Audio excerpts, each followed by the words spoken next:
இது உங்கள் நியூஸ் 5. அனைவருக்கும் வணக்கம்.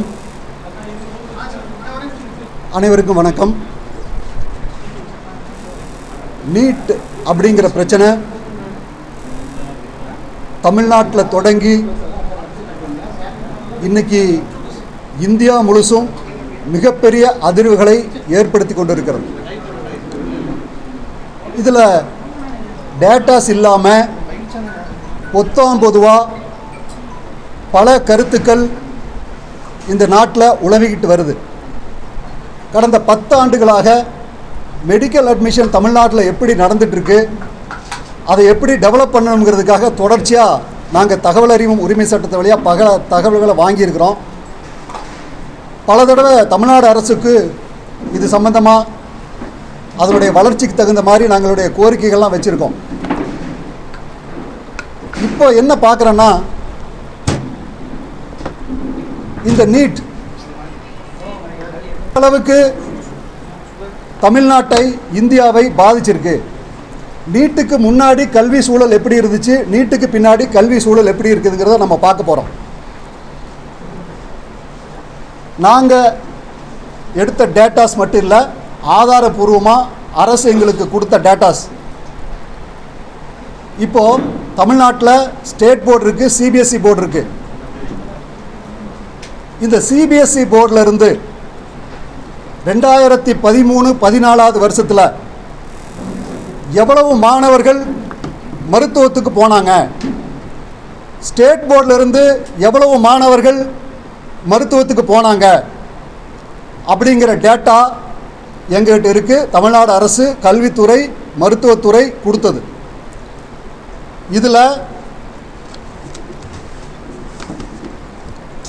2013 CBSE students government medical college போனது தமிழ்நாட்டில் 0. 2014 CBSE students government medical college போனது 0. 2015 CBSE students government medical college போனது 0. நீட் வந்துச்சு. 2017 ஒரே வருஷத்தில் 954 பேர் மெடிக்கல் காலேஜுக்குள்ளே போயிட்டாங்க. தமிழ்நாட்டில் +2 ஸ்டேட் போர்டில் மெட்ரிகுலேஷனில் எழுதுகிறவங்க பார்த்தோம்னா 8 லட்சம் பேர். சிபிஎஸ்சி இன்னைக்கு ஒரு வருஷத்தில் +2 எழுதுகிறவங்க 75,000 பேர். 617 பள்ளிக்கூடம் தான் சிபிஎஸ்சி ஸ்கூல் தமிழ்நாடு.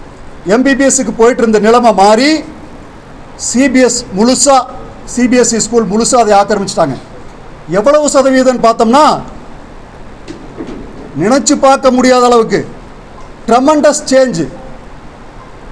0லிருந்து போன வருஷம் 1619 சிபிஎஸ்சி ஸ்டூடெண்ட்ஸ் வந்து தமிழ்நாடு மெடிக்கல் காலேஜ் ஸ்கூலில் போயிருக்காங்க. 0 1619 ஆயிருக்கு. அப்போ என்ன நடக்குதுன்னா, தமிழ்நாட்டில் இந்த 10 வருஷத்தில் எல்லாரும் ஸ்டேட் போர்டு விட்டுட்டு சிபிஎஸ்சிக்கு மாறுறதுக்கு ஸ்கூல் தயாராகிட்டாங்க. தொடர்ச்சியாக தமிழ்நாடு முழுசும் எல்லா சிபிஎஸ்சி ஸ்கூலாக கன்வெர்ட் ஆகிட்டுருக்கு. 2013 390 இருந்த சிபிஎஸ்சி ஸ்கூல் இன்னைக்கு 617 மாறிடுச்சு. அப்போது சாதாரண மக்கள் அங்கே பக்கத்தில் இருக்கக்கூடிய மெட்ரிகுலேஷன் ஸ்கூலில் சேர்த்துறவனெல்லாம் பணக்கார மாணவர்கள் கிடையாது, ஒரு நடுத்தர மக்கள். அவங்ககிட்ட இருக்கிற கொஞ்சம் பணத்தை வச்சு ஒரு மெட்ரிகுலேஷன் ஸ்கூலில் சேர்த்து குழந்தைய படிக்க வைக்கலான்னு பார்ப்பாங்க. நடுத்தர மக்கள், அந்த நடுத்தர மக்களுக்கு ஒட்டுமொத்தமாக இந்த மருத்துவ கல்வி மறுக்கப்பட்டிருக்கிறது. அவர்களோட இடம் குறைஞ்சி போச்சு, மிகப்பெரிய அளவில் குறைஞ்சி போச்சு. அந்த இடத்த முழுச்சா சிபிஎஸ்சி ஸ்கூல் ஆக்கிரமிச்சிட்டாங்க. அப்போ சிபிஎஸ்சி போய் தேடினா தான் மெடிக்கல் காலேஜுக்கு போகக்கூடிய நிலைமை தமிழ்நாட்டில் உருவாகிருக்கு. புதுசாக சிபிஎஸ்சி ஸ்கூல் உருவாக ஆரம்பிச்சிருச்சு. ஒரு பெரிய ட்ரெண்டே மாறி போச்சு.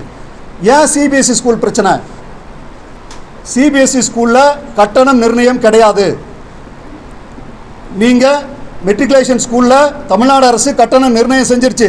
லிஸ்ட் எடுத்து பார்த்தீங்கன்னா இங்கே இருக்கக்கூடிய ஜிடி மெட்ரிகுலேஷன் ஸ்கூலுக்கு எவ்வளவு கட்டணம் ஆன்லைனில் பார்க்க முடியும். அதுக்கு மேலே அந்த ஸ்கூல் வாங்கினா நீங்கள் போராட முடியும். ஆனால் சிபிஎஸ்சி ஸ்கூலில் எவ்வளோ வேணாலும் கட்டணம் வாங்கலாம், யாரும் கேள்வி கேட்க முடியாது, எந்த ஸ்டூடெண்ட்டை எப்போ வேணாலும் நிறுத்தலாம். அவங்க அராஜகம் பண்ணிகிட்டு இருக்கிறாங்க. அப்படி இருக்கக்கூடிய சிபிஎஸ்சி ஸ்கூலுக்கு என்ட்ரி அதிகமாக போயிடுச்சு. இதில் எவ்வளவு மோசமான நிலைமையில் இது போயிட்டுருக்குன்னு பார்த்துக்கணும். இன்னொன்று என்னென்னு கேட்டிங்கன்னா, ஒரு குழந்தை எல்கேஜியிலிருந்து 14 வருஷம் சிபிஎஸ்சி ஸ்கூலில் படித்தா 50 லட்ச ரூபா செலவு பண்ணணும். சாதாரண பேரண்ட்ஸ் வந்து சிபிஎஸ்சி ஸ்கூலில் படித்து வைக்க முடியாது. அப்போது மெட்ரிகுலேஷன் ஸ்கூல் தான் போவாங்க. மெட்ரிகுலேஷன் ஸ்கூலுக்கு போகிறவங்க, எய்டட் ஸ்கூலுக்கு போகிறவங்க, கவர்மெண்ட் ஹையர் செகண்டரி ஸ்கூல்லேருந்து போகிறவங்க எல்லாத்துக்கும் ஒரு மிகப்பெரிய பாதிப்பு இந்த நீட்டுனால புள்ளி விவரத்தோடு சொல்கிறோம். இன்னொன்று, இந்தியாவை ஆளும் கட்சி பாரதிய ஜனதா கட்சியினுடைய தமிழ்நாடு தலைவர் என்ன சொல்லியிருக்காரு? கவர்மெண்ட் ஸ்கூல் ஸ்டூடெண்ட் எவ்வளோ போனாங்க நீட்டுக்கு முன்னாடி, நீட்டுக்கு பின்னாடி, கவர்மெண்ட் அறிக்கை கொடுக்கணும்னு சொல்கிறாங்க. கவர்மெண்ட்டுக்கு நேரம் இல்லை அறிக்கை கொடுக்கறதுக்கு. நாங்கள் கொடுக்குறோம், எங்கள்கிட்ட தகவல் இருக்குது. 2013-14 புள்ளி விவரமாக ஸ்டூடெண்ட்டோட பேரை சொல்லி நாங்கள் சொல்கிறோம். தமிழ்நாடு அரசு பள்ளிகளிலிருந்து ரொம்ப குறைவு தான், நான் அதிகம் சொல்ல வரல. ஏன்னு கேட்டால், கவர்மெண்ட் ஸ்கூலில் நீட்டுக்கு முன்னாடியும் பெரிய அளவுக்கு என்ட்ரி ஆகலை, ஆனால் கூட என்ட்ரி இருந்துச்சு. எவ்வளோ பேர்னு கேட்டிங்கன்னா, 2013-14 மொத்தமாக 12 பேர் கவர்மெண்ட் ஸ்கூலில் இருந்து மெடிக்கல் காலேஜ் போயிருக்காங்க. அப்படியே மாறுது. 2017 எவ்வளவு பேர் கவர்மெண்ட் ஸ்கூலில் இருந்து மெடிக்கல் காலேஜ் போயிருக்காங்கன்னு பார்த்தா 2 பேர். அப்போது 87% குறைஞ்சிருச்சு. மொத்தமாக ஆயிரக்கணக்கில் ஏன் போகலன்னு கேட்கலாம். ஆனால் 15 பேர் 25 பேர் ஒவ்வொரு வருஷமும் மெடிக்கல் காலேஜ் போயிட்டு இருந்தது 2 பேர் ஆகிட்டாங்க. எவ்வளோ பெரிய ஷிஃப்ட்டு! 100%. இப்போ 100 மாணவன் போகிறான்னு வச்சுக்கோங்க, அடுத்த வருஷம் 17 பேர் தான் போகிறான். அப்போ 83% ட்ராப்